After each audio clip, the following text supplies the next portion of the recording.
লোকমান হাকিম ছেলেকে লক্ষ্য করে বললেন, আমার ছেলে, তোমাকে দেওয়ার মতো আমার কাছে কোনো পয়সা করে কিছু নাই, ব্যাংক ব্যালেন্স কিছু নাই, সেই টাকা নিয়ে তোমাকে দেব আর তুমি ব্যবসা বাণিজ্য করে খাবে। ওই সময়তে লোকমান হাকিমের ছেলে বলছেন, আব্বা রে,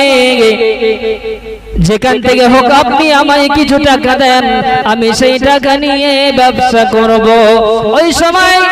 লোকমান হাকিম ছেলেকে লক্ষ্য করে বললেন, বাবা রে, তুমি যদি টাকা পেতে চাও, তুমি যদি টাকা নিতে চাও, আল্লাহ পাক আল্লাহ তাআলার কাছ থেকে কিছু পাওনা আদায় করতে চাও, কিছু টাকা পয়সা যদি তুমি নিতে চাও, সমাজের কিছু বিপদ থেকে তুমি বাঁচতে চাও, তাহলে তুমি সর্বপ্রথম আমি বাপ হয়ে তোমাকে আদেশ করছি, ওসিয়াত করছি, যখন তুমি টাইম পাবে সালাতুল হাজতের নামাজ তুমি আদায় করে নেবে।